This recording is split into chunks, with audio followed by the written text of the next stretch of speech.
Thank you, Tim, and welcome to those joining us for the first time today. I am honored to introduce our esteemed panelists for a session, switching it up from coaching to administration. Now, you may click in the link in the chat to review the session description as well as their bio. And if you have not already done so, I kindly ask that everyone switch to speaker view, just so you may see on your big screen who's speaking at the time. And feel free to submit questions to our panelists in the chat box. Now let's welcome Preston Beverly, formerly coach at Hofstra University, Jeff Jackson at Big 12 Conference, and Jen Noon at Fairleigh Dickinson Forum.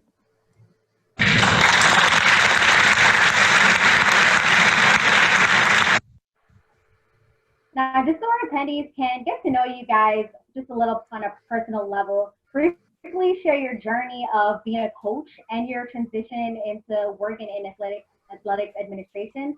And Jen, why don't we start off with you? Hi, thank you, Tony. Welcome, everyone. I am thoroughly pleased to be here today. And I just want to let you know for my journey, it started as attending Rutgers University, playing field hockey. Unfortunately, went through a coaching change and was stuck with where I was going in life. I was a pre-med major, thought I was going to be a trauma surgeon. And as we all know, we never do what we're first set out to do.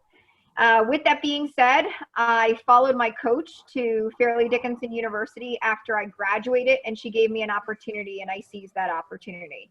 I was an assistant coach for field hockey, basketball, lacrosse, golf, and I just worked my way up the ladder. I found myself wanting to inspire others. I loved coaching. I loved having an impact on the students, but I felt as if I needed to have an impact on more than just our field hockey student athletes. And now you can find me being the athletic director, where I just had my 2-year anniversary yesterday. And I'm thoroughly excited to share the story and insight to all of you. Thank you, Jen, for that introduction. I almost wanted to be a doctor myself, and that wouldn't have turned out well. All right, let's move over to Preston. Why don't you share your journey with the attendings? Good afternoon, everybody.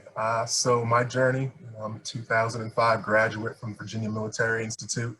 And after I finished there, started playing semi-pro basketball and then kind of dove right into coaching right from that.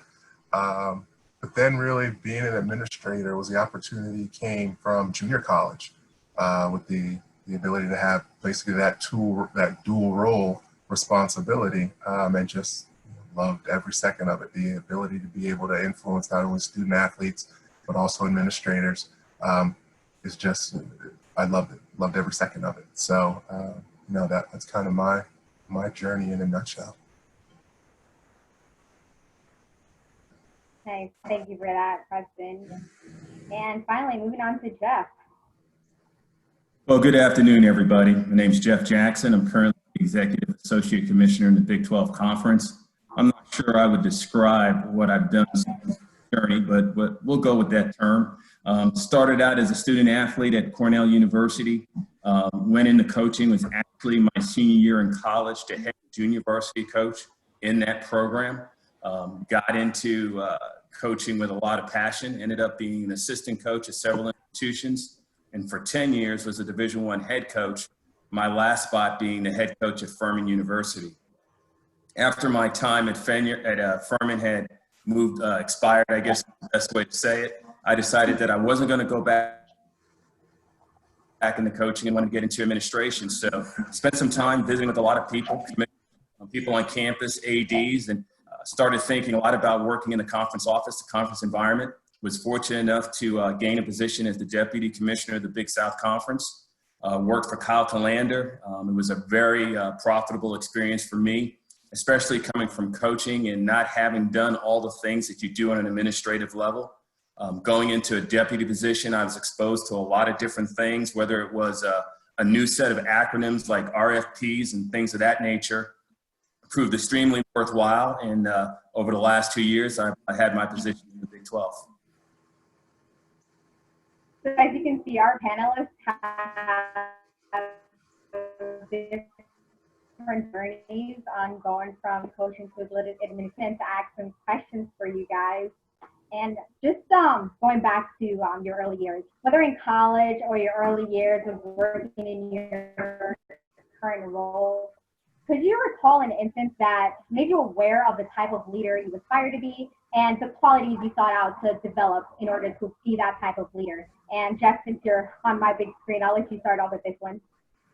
Yeah, I'm not so sure there's any one particular experience. I think when you're around people who are in leadership positions, just the nature of coaching, you're always intermingling and integrating with those who are looking out for the best interests of student athletes, the best interests of institutions, trying to get something or getting a group of people to merge together and find some success. So, I think what you find yourself doing is you're taking nuggets from a lot of different factors. You may hear an AD say something. You hear, a coach on the road say something. You may hear a student athlete say something, and you're trying to draw from all those experiences to figure out the best way to do your job and the best way to have an opportunity to integrate with those student athletes in successful fashion.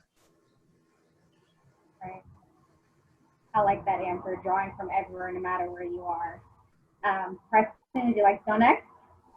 Sure thing. Similar to Jeff, I wouldn't say it'd be one particular thing, but I would say that I'm more of a servant leader, and I think that's really been me throughout my entire life, whether it's playing on the court with the team, constantly working, but then also too administratively. And, when you think about who are some of the best servant leaders, Truett Cathy for Chick-fil-A, phenomenal industry. When you talk about some of the individuals who are speaking, some of the best public speakers and things that they talk about, whether it's John Gordon or even Damian West, it's the same thing, and having that integrity, the humility, the flexibility. So for me, it would be, servant leader. I like that term, a servant leader, because we often forget that as a leader, we're here to give back and serve others. That's a great term. Jeff, Jen, I'd like to hear from you. Sure. I think this is where we are a sponge and we are always learning. Sorry, I thought I cut out. But I think the biggest thing is intentional leadership. I think it's a matter of being genuine. I think it's a matter of being proactive and having a plan. I think right now what we're facing in society is we have to be very, very reactive as much as we like to have plans in place and we like to build upon that. I really think it's important that we are intentional with what we're doing. Other qualities, I think, is just that growth mindset. I don't have all the answers. I never will have all the answers, but I can lean on others to be able to provide us experiences or any information that they could lead me to being the best that I could be and shadowing that onto our students at Fairleigh Dickinson. Right. Being a good leader and having that team around you, that's what, makes everything work. Now, Preston, I know a lot of people, they usually think like coaches is just X and O and you focus on what's on the court, but if you could talk to us about the important roles for coaches to take off the court, which help prepare student athletes for life after college. With my various experiences at Division III, II, I, and even junior college, college is that space for our student athletes to really grow and develop into the adults that they'll be. So I've been really fortunate to work for individuals who have taken a holistic approach to just their coaching and their lifestyles. I mean, you look at what's going on in today's society, and you just look at how many coaches, Dawn Staley, even Greg Popovich, at all different levels, but are all talking out. And, while Dawn's doing the student athletes and obviously Greg Popovich isn't, the people that are working underneath them feel comfortable to be able to have that stance. So, as a coach, don't just be an X's and O coach.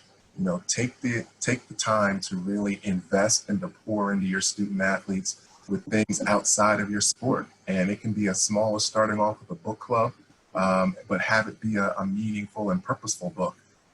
Or, even just ask them, talk about their lives outside, because now is really the opportunity to be able to really dive into them and help them become our future leaders. just made a great point out there. To any coaches that are listening, it is so much more than just coaching on the court. Like, especially during this time where all the student athletes and administrations are consider coaches to be an advocate or a safe space for their student athletes. So I commend any coaches out here who are going up and beyond for their jobs. Thank you. Now, Jen, currently an athletic director. In your time when you started off, you hired 5 new coaches. As a former coach yourself, what influenced you in making the decision to hire these new coaches? Well, I will say, being hired as an internal candidate and really being one of the coaches, I always say that it's a we mentality in our department. And in this role as the director of athletics, I'm just coaching the coaches and it stems from there. We always say that it's just a cyclical approach.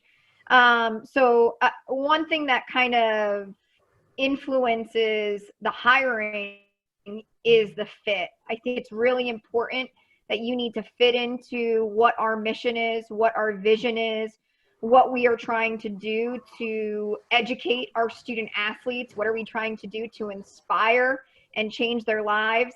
One thing that we really pride ourselves at the university is that we want to make sure that this is the best 4 or 5 years that these students are experiencing. And when they cross that stage, unfortunately not this year, but when they do cross that stage, that they have no regrets and they can look back and they could say that I gave everything that I could have while I was a Devil at FDU.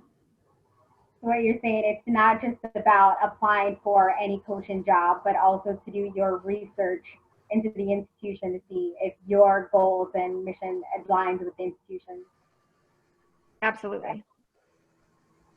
Now, Jeff, you took a certain different route, which you kind of talked about in your introduction.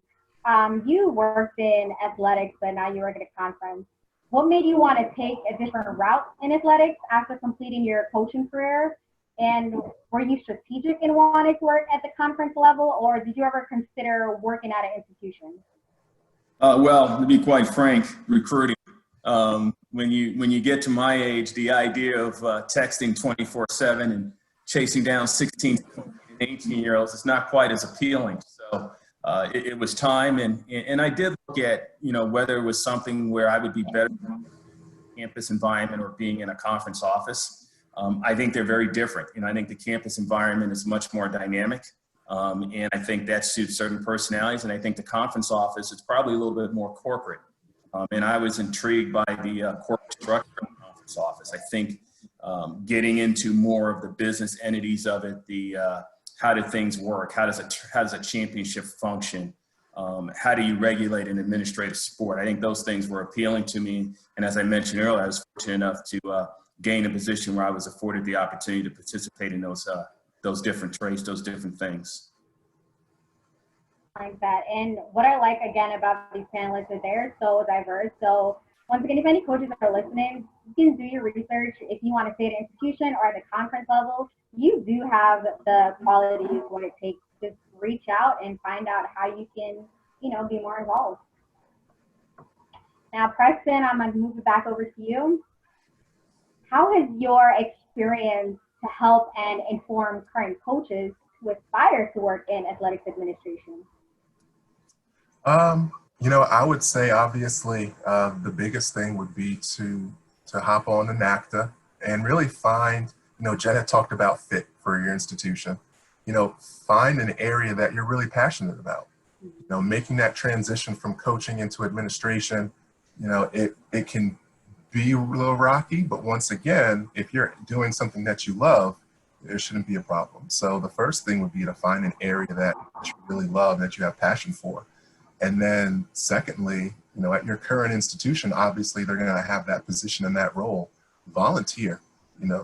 Even now with today, what's going on with COVID and everybody being remote, you can still volunteer. So, I would say that probably be the second thing is to volunteer, because I don't think anybody's ever going to say no to some extra help, especially now with today's economy and roles being restricted. everybody, no one would say no to free help, and that's a good point about Yeah. COVID. If everyone's cutting their budget right now and they need extra hands, if you're a coach and you want to dip your hands in a championship, a tournament that's coming on, feel free to reach out to someone in conference. Jeff is at a conference. Say, hey, do you mind if I help out? I'm pretty sure they won't turn you away. Yep. Thank you for that question. Speaking of professional development, Jen, you were a 2013 Women Leaders in College Sport Institute Administrative Advancement graduate. Shout out to Women Leaders. I'm excited for 2020 myself. Please share your benefit from that program and how you suggest coaches get involved in other professional development programs that are available. Yeah, kudos to women leaders in college sports and the mentors that I had that suggested that I attend this institute, because I will tell you, at first when I was on the bus coming from the airport, I thought I was, going to be in a cult reform in Atlanta. However, I will say that we came together as a sisterhood. They always say that it's a group of sisters that become lifelong friends, and still to this day I can reach out to all of them. One right now, I'll just give a shout out, but happy birthday to Boomer, the Denison athletic director, Nan Carney DeBoard, because we have group chats, we communicate pretty much probably every day to bounce off ideas. We know we don't all have the answers. My advice to young coaches is to listen, and not just volunteer, but also put yourself out there. Get yourself out of your comfort zone, ask questions. I thought I was ready when I entered the 2013 Institute for Advancement, and I was so confident that I thought I was going to be an athletic director then, and the timing wasn't right for me. And there was so much more area that I had to grow and I had to learn.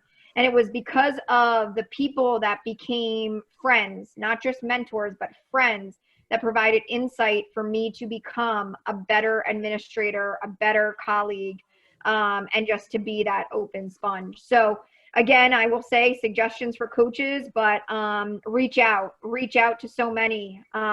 This is an open invitation. Feel free to send me an email. I will make time for everyone. If for some reason I do not respond right away, send it again and I will get back to you. I can assure you of that. But I think the biggest thing is as much as we say about growing the game, we need to grow sport and the people that are having an impact in it, because it eventually brings society together.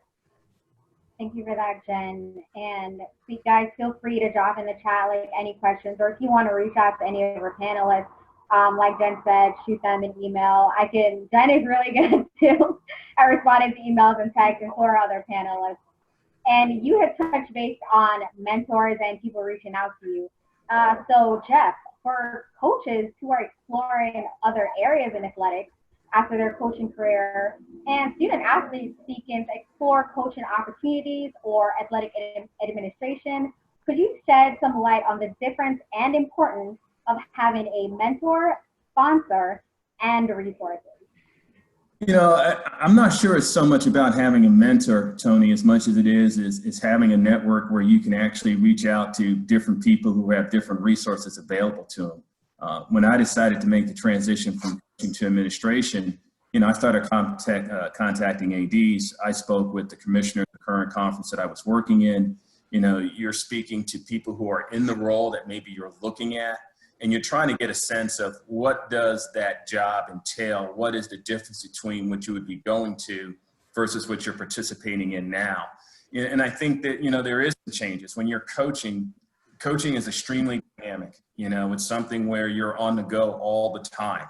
And I do think when you're going from the coaching world to the administrative world, you have to be mindful of the fact that you're now talking to a different group of people who may at times look at you a little bit askance because they're concerned, is this a person that's really going to go get in an office for 7-8 hours a day, work behind a computer, do the type of things communicatively that you need to do to be a successful administrator?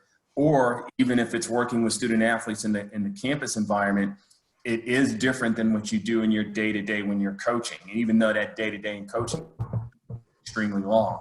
So I think it's really doing the things to get people comfortable, that you're going to be able to work in that new environment. And I think a lot of it comes down to, having people who can support that notion on your behalf, whether it's an athletic director, whether it's people that you've had meetings for, that you've interacted with as a coach, who now can look at you beyond the prism of coaching, but can see things in you that they know will transition into being a successful administrator. Jeff touched on a good point. It's not just calling names of a bunch of people, but having that network who knows you and getting to know them on a personal level and giving them the opportunity to get to know you on a personal level. Thank you for that, Jeff.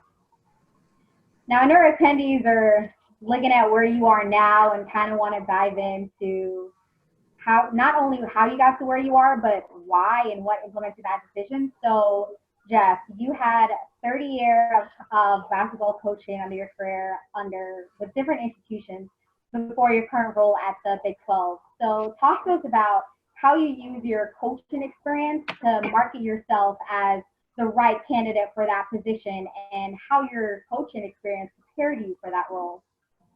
Well, I think all coaches, because you have so many different things on your plate, you're doing development. If you're recruiting, you're doing development. If you're, counting dollars, you're doing budgeting.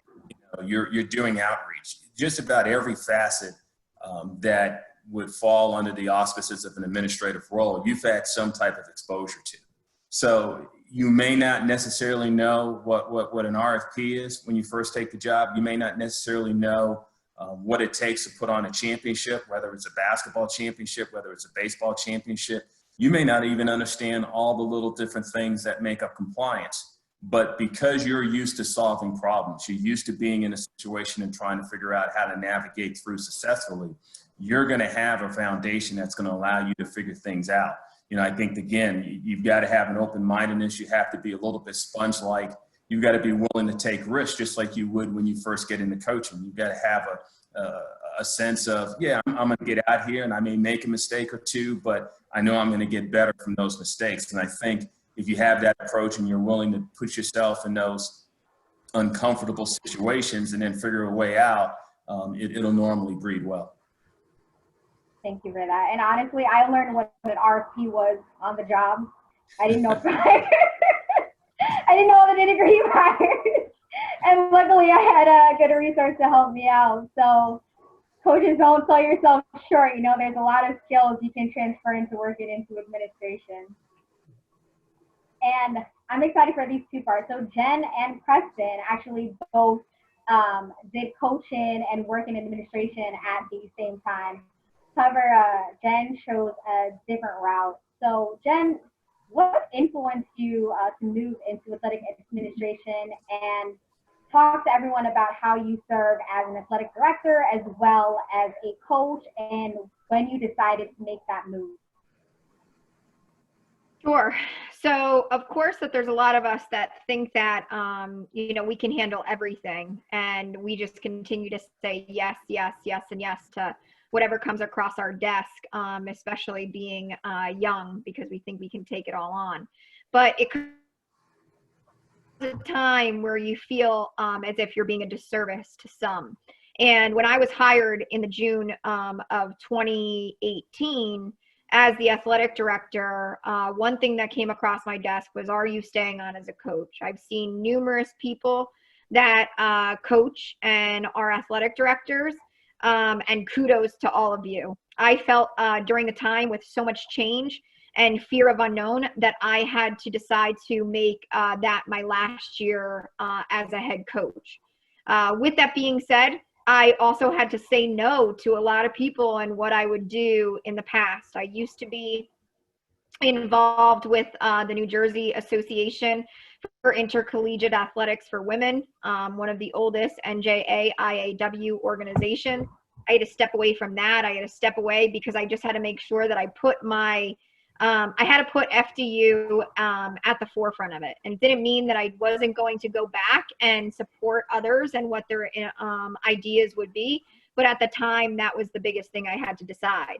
The second thing is I will say, as an athletic director and also being the chair of the field hockey committee that year, it was really, really difficult to balance being a chair and being on the road for running a championship with the NCAA. But then I wasn't at home for our opening basketball weekend. And that's where I decided that, you know what, as much as you want to do and you want to do, you got to stay focused at the task at hand right in front of you. And that was within our department. So one thing I will say to young coaches, yes, put yourself out there, but you also have to know when the right time is to say no and say, unfortunately, at this time, I cannot commit to something, or I cannot commit to this endeavor. And they'll respect that and they'll understand that. And then when you are able to pick up again, add more things to that list, because as much as you think you can plan, so many things come up in lieu. And I will say this, I've been trying to do evaluations for my winter sports for the past 2 months now, being that it's over. And every single week on my department meeting agenda, I said, I promise I will get to you. And we laugh about it. But on the same token, just things keep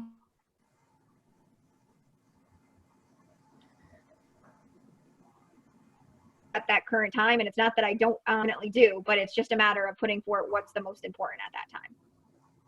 Then you made a great point of knowing when to step back and when to say no. And this is not only for coaches, but people across the board, where they try to take on so much and they think, oh, because I'm at the senior level role, I need to take on a lot.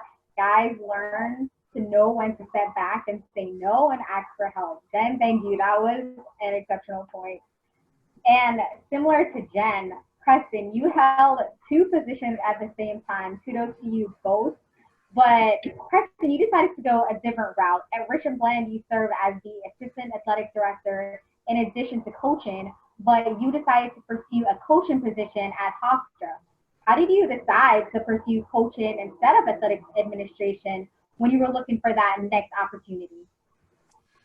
Yeah, well, I mean, Jen kind of alluded to it as well, as, just being able to focus in on one thing. Being in that dual role, and I love junior college, my experience at the junior college level. So coaches, if you are looking to get into administration, you might have to do the dual role at the junior college level. But, doing that, and I had done it for 8 years, I couldn't do it. Overseeing 4 sports on top of my own, so doing that was getting to be very difficult. And then the opportunity to be able to come back to New York. My family's originally from here, so we had talked about opportunity and fit. So for me to be able to come back home, pretty much, was a really good fit for my family and I. So, knew I needed to go in one direction. It just so happened that fit and opportunity was able to bring me back here. So, that's it. But, I would say administratively, coaches, if you can do the administrative route, go that route. Thank you for that. I'm actually going to leave this question to you, Preston, and then have Jen add anything that she wants to add on.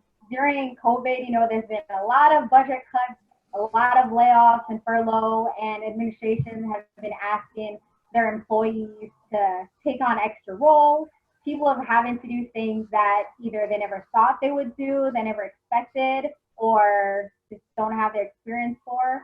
So what advice do you have for coaches and administrators in developing new skills during this time in preparation of taking on additional roles due to layoffs? It's just being as helpful as possible. I think everybody has a piece of them they haven't unlocked yet, because they feel like they're just kind of pigeonholed in doing, whatever their job title is. Now is really that opportunity to branch out and try to still have value for your institution. So, whether it's, hey, I'm really interested in nutrition, let me try to figure out a way to be able to help my institution or university that way. One of my pet projects this past year was just mental health, and really diving into that and being able to try to create a program for our student athletes. So, be as helpful as possible, volunteer where you can, but then also too, there's other things that you have passion for. that have a wealth of value for your institution. So now being able to kind of steer that and then present it and say, hey, this is something that I'm really passionate about that I would like to do to be able to help, help the department. Right. Jen, do you have anything to add to that? Yeah, I just would add on to it. Being a predecessor of a former athletic director that was not the most tech savvy, I think that it's really important that we've all kind of learned the world of Zoom, the world of social media platforms, technology at its finest. And I will say I am not the expert. I have been Zoom bombed. I have been, music has been coming on during it, and I have to laugh, but I also think it makes you take a step back and realize that we are teaching during this process. So for the young coaches or anybody else that may have been furloughed or anything, you're already doing the right thing. You're here. You're being involved in Moaa and the symposium. Webinars are fantastic. Zoom calls, read leadership books, read different books, listen to different podcasts that people are there. One thing that I miss is my 2-hour commute and listening to those podcasts every week, hearing from new ADs.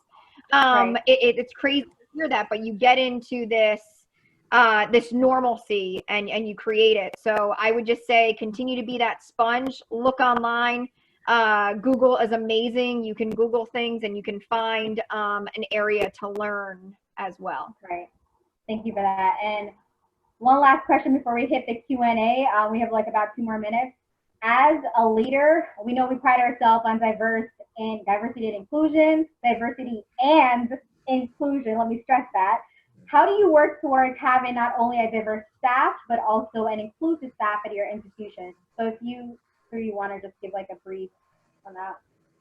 I'll just jump in first, Jeff and Preston. And we actually just got off a call this morning at 12 o'clock in light of what's been occurring within our country. And the biggest thing is I will say, is conversation. It starts with communicating. It starts with allowing that safe space, allowing to have that judgment-free zone. And I think that's really important, because if we're asking our teams to come together and we're asking for this this team dynamic, well, I need to have that amongst our staff as well. So that's our first step. So we've been conversing a lot impromptu, and I just think it's important that we continue to educate, diversity training, inclusion training, because there's so much out there that we just are starting to scratch the surface of, and there's so much more that I know that I can learn and that I can educate others on as well. Jeff, do you want to take this next? Yeah, my mind. I'm sorry, Preston, go ahead. No, go ahead, Jeff. Yeah, I really think you just want to be purposeful about it.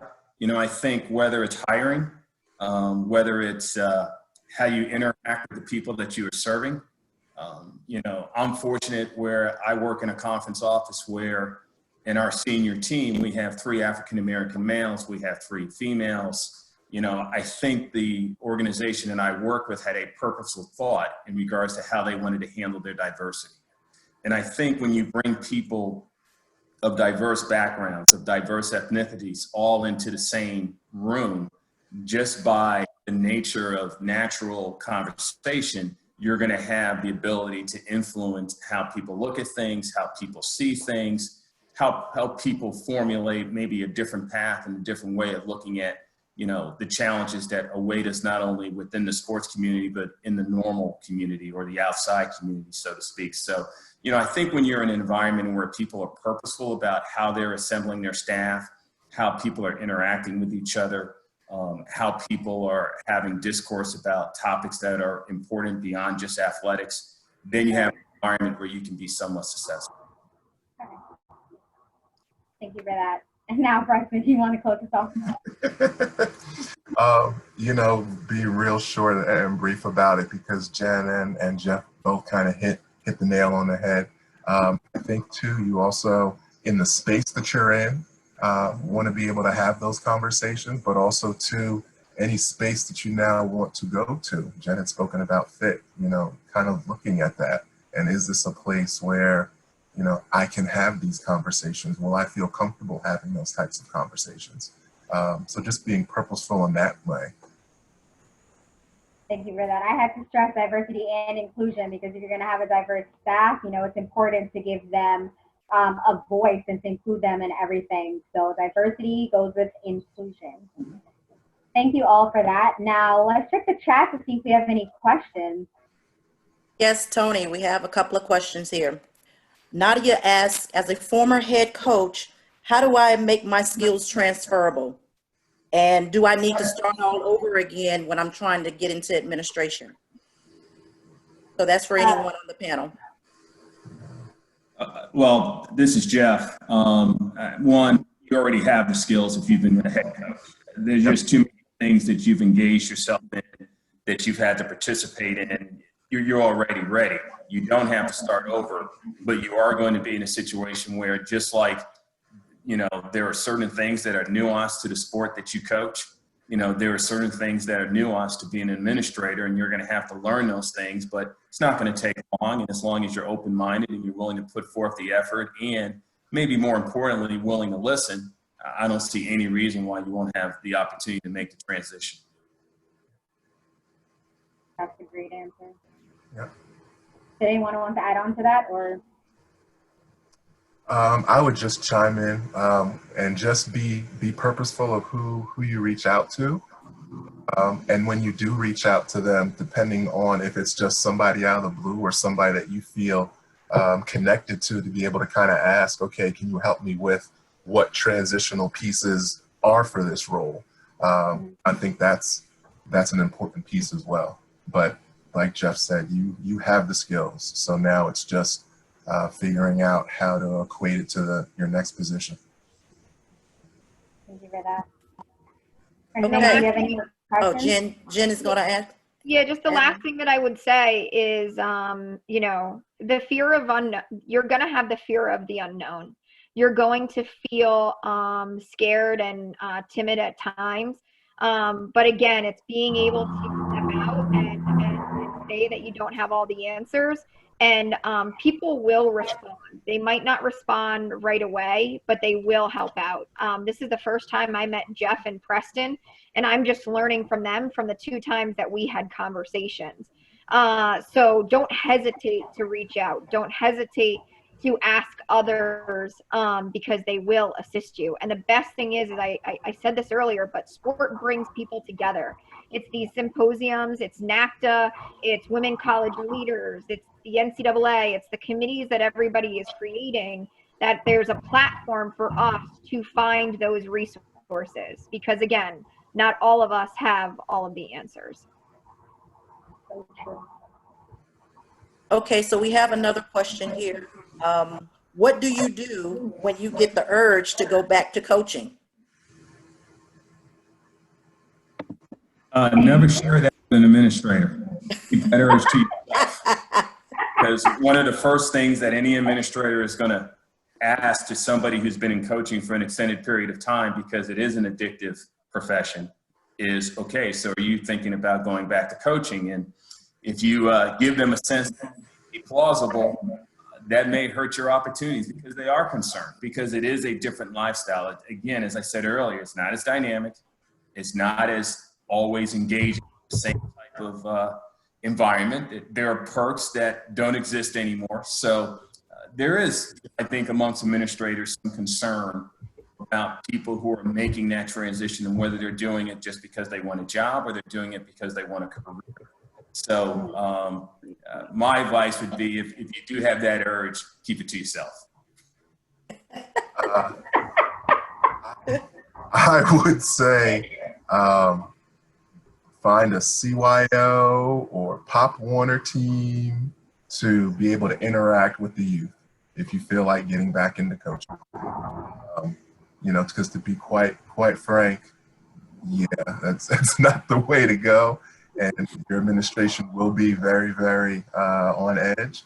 But there are a lot of really good, you know, students who are at a younger age that could definitely benefit from years and years of, you know, whether it's high school coaching or college coaching, those experiences. So if you do have that urge, I would say volunteer, you know, and really help our youth.